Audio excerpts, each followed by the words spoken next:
Welcome to the Caddo Convos, the podcast that explores the vibrant community of businesses thriving in Caddo Office Reimagined. We're here to shine a light on the incredible entrepreneurs and professionals who make the most of our private offices, co-working spaces, and day office rentals in the Dallas-Fort Worth suburbs.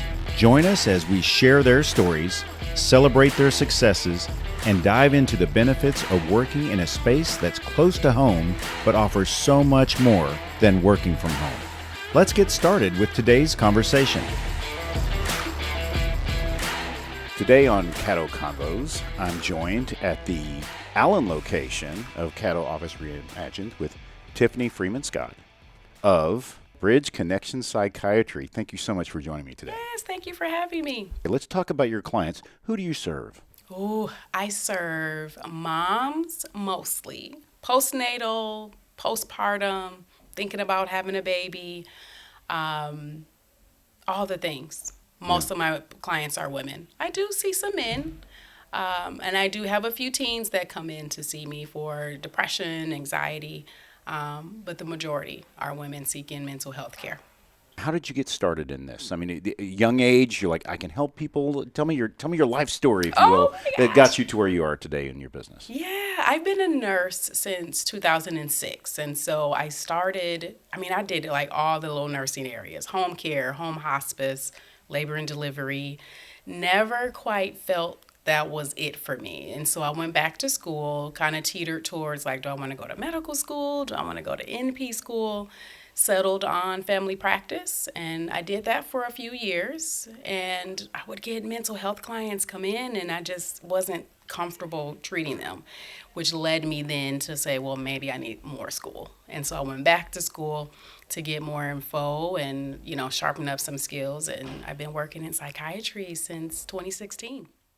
Tell me about a success story. You must see so many clients, that come and go into your practice. Oh, man. I think one of the biggest successes, especially when I'm treating moms, is the ones that when they come to me, one thing with perinatal work is that when moms come in or in the postpartum period, they are struggling. Most moms won't reach out. So at the point that they are reaching out, it's like we need to be doing something.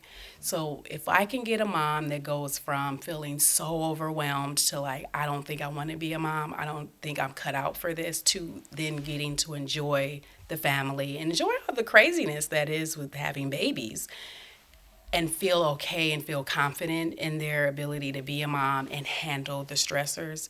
It's so heartwarming. It's just one of those things that gets me up every day, that even on the days I'm tired and I'm like, oh my goodness, like it just being able to reach them and making an impact on them and their kiddos and families' lives is just one of the things that just warms my soul. Talk to me. So there's the entire path of pregnancy, before, after kids are born, all that. Where are the points of issue where they need to talk to you? Where do you typically see your clients in the journey from becoming pregnant or even thinking about children all the way to being a mother?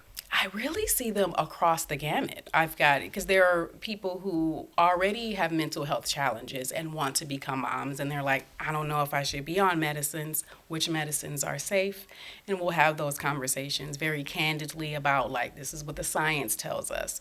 This is what the OB will probably tell you. You may hear some conflicting information, but I need you to come back to me as the expert so we can talk this through and figure out the best route for you. I get a lot of therapy referrals for the moms in the postpartum state. So those folks have already been seeing therapists, but then they're reaching out like, this mom is struggling. Like, can you get her in? And we're usually getting moms in within 3 days because that's part of our business model, like save space for them. If they need to be seen urgently, we're going to make it happen. Interesting. Is it new moms that experience most of the challenges, or? No. Okay. I've had moms who they're like, this is baby number 4, and I don't know what the difference is with this one.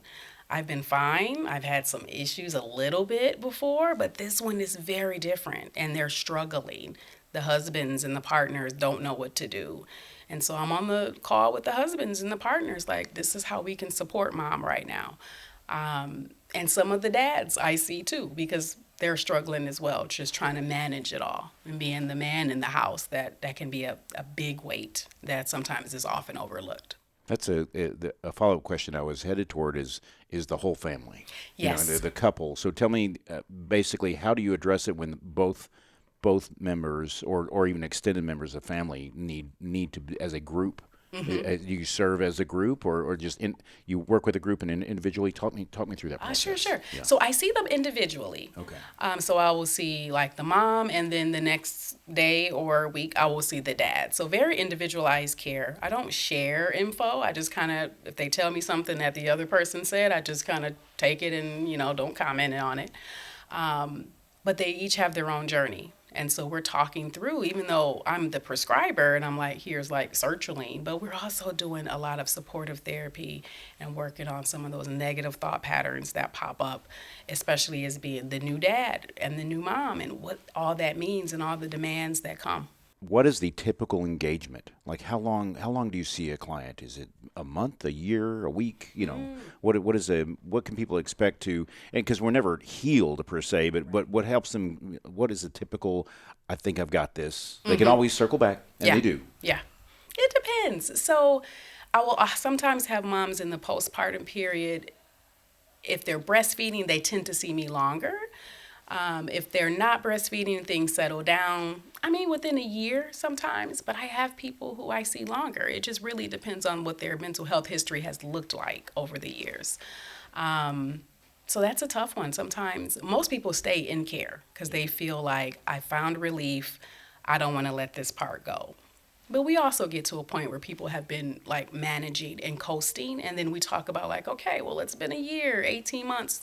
Do we want to think about turning down the medicine and just kind of seeing how we do? Kids are older. They're in daycare now. Some of those demands are less. You're back at work, so you're getting some more of that work-life balance, getting back to you. And so at those moments, we will sometimes start turning it down. I would say depending on their story and depending on their needs, it can be a year. It can be 2 years. It can be longer. But going into it, it's like, what do I need now? That's what I usually try to focus on when I'm meeting clients for the first time. What are common warning signs? Let's say I don't know I have depression. Yeah. Like say I'm we're about to have a baby or Yeah. all the things. What are things I should go, aha, light bulb, I need to see somebody? Yes. If we're withdrawing and not wanting to be around people, we're wanting to isolate, we're sleeping more than normal, like the bed is like pulling me down, and just the want to get up and face the day isn't there anymore, those are warning signs. I've had women tell me when I stopped putting on makeup, like I knew something was up. Like that was my thing. Like I get up, I get my face together. And men, like if I'm not like reaching out to my boys or my brothers, it's like something is there. And that's when I was like, let's talk about it. Is it gender specific? I mean, you did just a dichotomy just now. And, are there things that men, what is more specific in men and women and vice versa?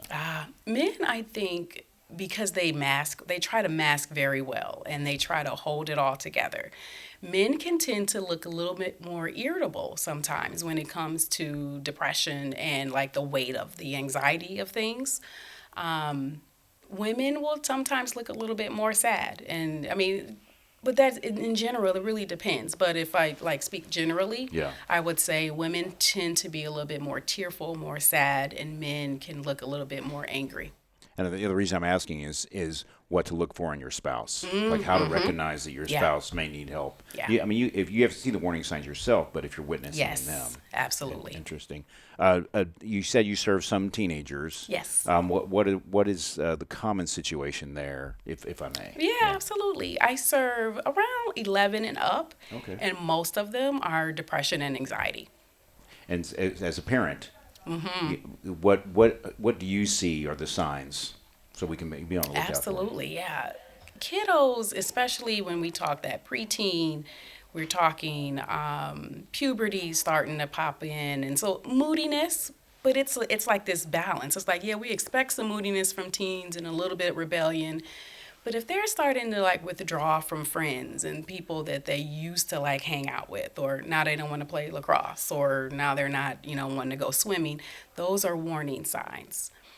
What I found though is working with teens in this day and age that they are speaking up more often, like, I need some help, even more than sometimes the parents. When I get the teens, they're like, when I ask the parents, like, okay, what brings you in?